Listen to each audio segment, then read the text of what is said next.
Cipher या जिस कागज़ के ऊपर वो कह रहे हैं ये क्लासीफाइड डॉक्यूमेंट है, उसको डी क्लासीफाई करने का हुक्म तो कैबिनेट ने उस वक्त प्राइम मिनिस्टर इमरान खान की सरबराही में कर दिया था। और मुझे बताएं कि पाकिस्तान पे कोई अटैक कर रहा हो, पाकिस्तान की खुद मुख्तारी पे कोई फॉरेन स्टेट अटैक कर रही हो, क्या प्राइम मिनिस्टर और कैबिनेट को ये अख्तियार नहीं है कि वो कौम को एतमाद में लें? क्या उनको अख्तियार नहीं है कि नेशनल सिक्योरिटी कमेटी में इसको लेकर जाएं? क्या उनको अख्तियार नहीं है कि उसके ऊपर कमीशन बनाएं? और आपको याद होगा कि पहली कैबिनेट मीटिंग में ये डिक्लासीफाई भी हुआ और इसने इमरान खान साहब ने उस मैटर को नेशनल सिक्योरिटी काउंसिल में रखा और नेशनल सिक्योरिटी काउंसिल ने ये वाज़े तौर पर लिखा कि डिमाश किया जाए यूएस एम्बेसडर को, यानी वहाँ शदीद एहतजाज उनसे किया जाए। तो ज़ाहिर उसके कंटेंट्स ख़तरनाक थे, मुदाखलत थी, जो कि बाद में साइफर लीक होने के बाद वो कंटेंट्स भी आपके सामने अब आ चुके हैं। तो इसके बाद जब दोबारा नेशनल सिक्योरिटी कमेटी की मीटिंग हुई हेडेड बाई शहबाज शरीफ, उन्होंने भी उन्हीं कंटेंट्स को इंडोर्स किया और उन्होंने कहा कि बिल्कुल ये गलत बात है, ये इंटरफेरेंस है, ये मुदाखलत है, हम उसकी शदीद मजम्मत करते हैं। फिर जो शहबाज शरीफ साहब थे उसने फ्लोर ऑफ द हाउस पे खड़े होकर कहा था कि ये जो साइफर के ऊपर जो अल्फाज थे वो धमकी आमेज थे। मुझे बताया फिर धमकी किसको थी?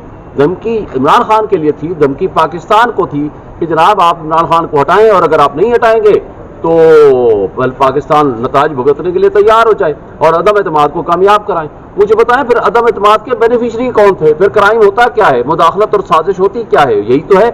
फिर शहबाज शरीफ ने फ्लोर ऑफ द हाउस पे खड़े होकर कहा था कि उसके ऊपर मैं कमीशन बनाऊंगा, इसकी तहकीकात कराएंगे इंडिपेंडेंट फोरम से। क्यों नहीं कराई उन्होंने पूरा साल? इमरान खान ने तो खत लिख दिया था ना चीफ जस्टिस को, स्पीकर के जरिए, प्रेसिडेंट अलवी के जरिए, कि जनाब आप इस पर तहकीकात कराएं, आप कमीशन बनाएं, जुडिशल कमीशन बनाएं। और इमरान खान ने जनरल रिटायर्ड तारिक की सरबराही में कमीशन भी बना दिया था। देखिए ये तो सबको नजर आ रहा है। अभी हमें बताएगा, कल तक तो हमें नहीं पता था किस मुकदमे में उठाया, क्यों उठाया और किस केस में उठाया। अब हमें ये समझ आ रही है कि अगर 15/8 का ये FIR ऑलरेडी कटी हुई थी, हमने तो बारहा पूछा, हर एक से पूछा कि भाई अगर FIR है तो हमें कॉपी दें ताकि बेल बिफोर रेस्ट हम कराएं, लेकिन उसका हमें नहीं पता था, ना तो बेल बिफोर रेस्ट का पता था, ना हमें FIR का पता था। हमारे पास होता तो हम बेल करा लेते, लेकिन जो ही प्रेस कॉन्फ्रेंस करके बाहर आते हैं, घर पहुँचते ही उनको गिरफ्तार कर लिया जाता है। लेकिन असल बात इसमें यह है कि अगर 15/8 की FIR थी तो उन्होंने उससे पहले क्यों नहीं गिरफ्तार किया, कोई वारंट ऑफ अरेस्ट क्यों नहीं जारी कराया, या कोई कौन सी रीजनिंग दी? बेसिकली उनको ये नज़र आ रहा है कि शाह महमूद कुरैशी इमरान खान का साथ छोड़ने के लिए तैयार नहीं है। जब साथ तैयार नहीं है तो उन्होंने शायद कुछ ना कुछ अपना जोर लगाया होगा, जो वो कामयाब नहीं हो सके। कल जो ही उन्होंने प्रेस कॉन्फ्रेंस की है, फौरी बाद उनको गिरफ्तार कर लिया। ये पॉलिटिकल विक्टिमाइजेशन, वोटर की नज़र में नफरत फैल रही है और वो नफरत का इजहार वहाँ जा कर के बैलेट के ऊपर होगा और वो बल्ले पे और PTI के उम्मीदवार को वोट देंगे। इस वक्त तमाम तबके, हल्के, इलेक्शन कमीशन, हमारी एस्टेब्लिशमेंट और ये निगरान हुकूमत और निगरान हुकूमतें, ये सारे मिलकर जोर लगा रहे हैं किसी तरीके से PTI का वोट बैंक कम किया जा सके, लेकिन ये उसमें कामयाब नहीं हो सके, जिसकी वजह से ये इस तरह के हथकंडे। पहली बात तो यह है कि जो ऑफिशियल सीक्रेट एक्ट नया कानून बना था उसका इतलाक तो पुराने किसी भी इशू पे नहीं हो सकता, क्योंकि ये FIR वो ये कहते हैं 15/8 को हमने दर्ज की थी और 15/8 की FIR पुराने ऑफिशियल सीक्रेट एक्ट के मुताबिक की है। लेकिन पुराना ऑफिशियल सीक्रेट एक्ट भी हो और इसके ऊपर ये FIR बनती ही नहीं है। उसकी वजह यह है कि जिस साइफर या जिस कागज़ के ऊपर वो कह रहे हैं ये क्लासीफाइड डॉक्यूमेंट है, उसको डी क्लासीफाई करने का हुक्म तो कैबिनेट ने उस वक्त प्राइम मिनिस्टर इमरान खान की सरबराही में कर दिया था।